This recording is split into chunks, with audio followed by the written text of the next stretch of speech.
काम से हुआ है जन्म, दो विपरीत कामों के मिलन पर तुम्हारा जीवन खड़ा है।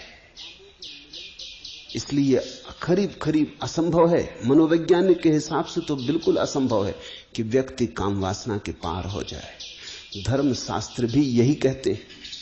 आत्म पुराण में बड़ा अद्भुत वचन है, कामेन विजितो ब्रह्मा, कामेन विजितो हरा, कामेन विजितो विष्णु, सक्रा कामेन निर्जिता। काम ने जीता ब्रह्मा को, काम ने हराया शंकर को, काम ने हराया विष्णु को। काम से कौन कब जीता? काम से सब हारे। काम का बल तो प्रबल है, और जिसका जितना ज्यादा बल प्रबल है उसके पार होने में उतना ही संघर्षण होगा। इसलिए कहते हैं वैरी रूप काम। इस जगत में अगर टक्कर ही लेनी हो किसी से, अगर हिम्मत ही हो टक्कर लेने की, अगर संघर्ष करने का और योद्धा करने का, योद्धा बनने का रस हो, तो छोटे मोटे दुश्मन मत चुनना। ख्याल रखना, जितना बड़ा दुश्मन चुनोगे उतनी ही बड़ी तुम्हारी विजय होगी। छोटे मोटे को हरा भी दिया तो क्या सार है। कहते हैं जंगल में, ईसप की कथा है, एक गधे ने सिंह को चुनौती दे दी और कहा अगर हो हिम्मत तो आ मैदान में और हो जाए सीधा युद्ध। लेकिन सिंह चुपचाप चला गया। सियार ये सुन रहा था। उसने थोड़ा आगे बढ़ के सिंह को पूछा कि सम्राट बात क्या है? एक गधे की चुनौती को भी तुम स्वीकार नहीं किए? उन्होंने कहा पागल हुआ, अगर उसकी चुनौती मैं स्वीकार करूं तो पहले तो अफवाह उड़ जाएगी कि सिंह गधे से लड़ा, ये बदनामी होगी। ऐसा कभी हुआ नहीं, ये हमारी कुल वंश परंपरा में नहीं हुआ कि गधे से लड़े। लड़ना है गधे से, गधे को समाप्त कर दे सकते हैं, लड़ना क्या है। अगर गधा हारा तो उसका कोई अपमान नहीं, हम जीते भी तो कोई सम्मान नहीं। लोग कहेंगे क्या जीते? गधे से जीते। और कहीं भूल चूक जीत गया गधा, गधे हैं इनका भरोसा क्या। तो हम सदा के लिए मारे गए। इसलिए मैं चुपचाप चला आया हूं। गधे से झंझट में पड़ना ठीक नहीं। छोटे से अगर तुम उलझोगे, जीते भी तो छोटे से जीते, और काश हार गए तो छोटे से हारे। दुश्मन जरा सोच के चुनना। मित्र तो कोई भी चल जाएगा, शत्रु जरा सोच के चुनना। शत्रु जरा बड़ा चुनना, क्योंकि चुनौती, संघर्षण तुम्हें अवसर देगा तुम्हारे अपने आत्मविकास का। तो जो बाहर की चीजों से लड़ते रहते हैं वो अगर जीत भी जाएं तो चीजों से ही जीतते हैं। सिकंदर हो कि तैमूर लंग हो कि नादिर शाह हो कि नेपोलियन हो, फैलाने विस्तार सारे जगत पर अपना, तो भी वस्तुओं पर ही विस्तार फैलता है। इसलिए इस देश में हमने उनको सम्मान दिया जिन्होंने अपने को जीता। सबको भी जिन्होंने जीता उन्हें भी हमने वैसा आदर नहीं दिया। हमने आदर उन्हें दिया जिन्होंने स्वयं को जीता, क्योंकि स्वयं को जीतने का एक ही उपाय है, और वो है काम ऊर्जा से अतिक्रमण हो जाना, काम ऊर्जा के पार हो जाना। काम ऊर्जा के पार होने का अर्थ है अपने जन्म से मुक्त हो जाना, अपने जीवन से मुक्त हो जाना, अपनी मृत्यु से मुक्त हो जाना। काम ऊर्जा ने तुम्हें जन्म दिया, और काम ऊर्जा की उत्फुल्लता ही तुम्हारी जवानी है, तुम्हारा जीवन है। और जब काम की ऊर्जा थक जाएगी और विसर्जित होने लगेगी, वही तुम्हारी मृत्यु होगी। तो तुम्हारे जीवन की सारी कथा प्रथम से लेकर अंत तक काम की कथा है। अगर तुम इस काम के अंतर्गत ही बने रहे तो तुम कभी मालिक की तरह न जिए, एक गुलाम की तरह जिए। स्वयं का मालिक बनना हो, और अगर चुनौती ही स्वीकार करनी हो किसी की, तो स्वयं में छिपी इस चुनौती को ही स्वीकार कर लेना उचित है। इसलिए धर्मशास्त्र काम को वैरी रूप कहते हैं। ये सिर्फ निंदा नहीं है, इसमें सम्मान भी छिपा है।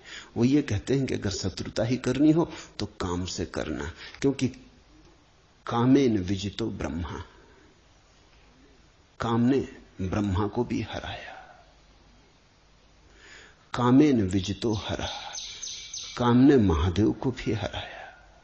तो अब अगर लड़ने योग्य कोई है तो काम ही है। जिससे देवता भी हार गए हों उसको ही जीतने में मनुष्य के भीतर छिपा हुआ फूल खिलेगा। जिससे सब हार गए हों उसको ही जीतने में तुम्हारे भीतर पहली दफे प्रभु का साम्राज्य निर्मित होगा। भारत अकेला देश है जहां हमने बुद्ध पुरुषों के चरणों में देवताओं को झुकाया है। जब सिद्धार्थ गौतम बुद्धत्व को उपलब्ध हुए तो कथा है कि ब्रह्मा विष्णु महेश तीनों उनके चरणों में अपना नैवेद्य अपनी पूजा चढ़ाने आए। जब महावीर परम ज्ञान को उपलब्ध हुए तो देवताओं ने फूल बरसाए। लेकिन देवता क्यों बरसाते होंगे फूल एक मनुष्य के चरणों में? इसलिए कि ये मनुष्य उस सीमा के भी पार जा चुका जिस सीमा के पार अभी देवता भी नहीं गए। अभी इंद्र भी अप्सराओं में उलझा है। अभी स्वर्ग में भी वही काम व्यापार चल रहा है जो पृथ्वी पर चल रहा है। थोड़ा व्यवस्थित चल रहा है, थोड़ा ढंग से चल रहा है। ज्यादा सुंदर स्त्रियां हैं, ज्यादा सुंदर देह हैं, ज्यादा लंबी आयु है, भोग की सब सुविधाएं सामग्रियां हैं। जो हमने स्वर्ग में देवताओं के लिए व्यवस्था की है वही व्यवस्था विज्ञान आदमी के लिए पृथ्वी पर कर देने की कोशिश कर रहा है।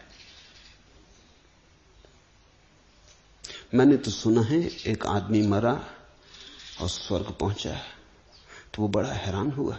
वहां उसने देखा कि कुछ लोग जंजीरों से बंधे, स्वर्ग में जंजीरों से बंधे।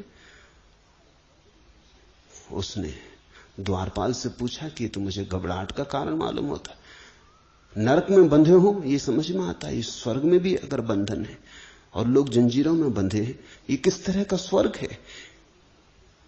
वो द्वारपाल हंसने लगा। उसने कहा ये अमरीकी है, ये जब से आए तब से ये धुन लगाए कि हमें अमेरिका वापस जाना है, यहां से तो वहीं बेहतर था।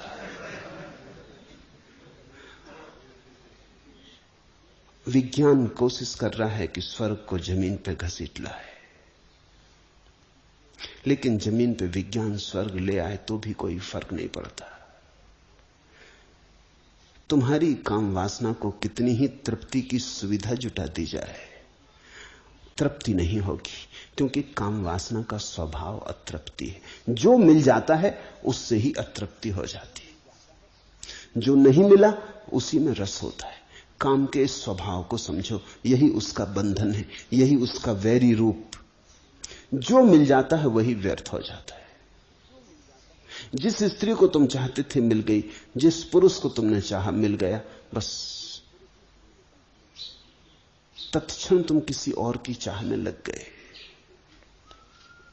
बायरन अंग्रेजी का कवि हुआ,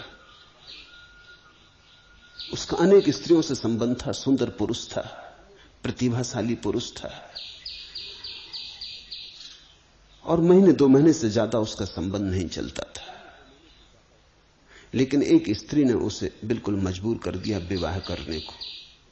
उसने कहा विवाह नहीं किया तो हाथ भी नहीं छूऊंगी, और वो दीवाना हो गया उसे अपने करीब लेने को। आखिर विवाह के लिए राजी होना पड़ा। जब वो विवाह हो गया और चर्च से बायरन उतरता था अपनी नई विवाहित पत्नी का हाथ पकड़े हुए, सीढ़ियां पार कर रहा था, ठिठक के खड़ा हो गया। उसने अपनी पत्नी से कहा, आश्चर्य, मैं तेरे लिए दीवाना था, महीनों सोया नहीं, और अभी क्षण भर के लिए तेरा हाथ मेरे हाथ में है, लेकिन तेरा मुझे सुध भूल गई। राह से वो जो स्त्री जा रही, मेरा मन उसके पीछे चला गया। अभी विवाह नहीं हुआ और तलाक शुरू हो गया। जो मिल जाता है उसमें हमारा रस खो जाता है। तुम एक मकान बनाना चाहते थे, बहुत दिन से बना लिया, जब तक नहीं बना था तब तक खूब सपने देखे, खूब सोचा, खूब विचारा, वही वही धुन थी, फिर मकान बन गया। एक दिन अचानक तुम थके मांदे खड़े हो, कुछ भी तो नहीं मिला।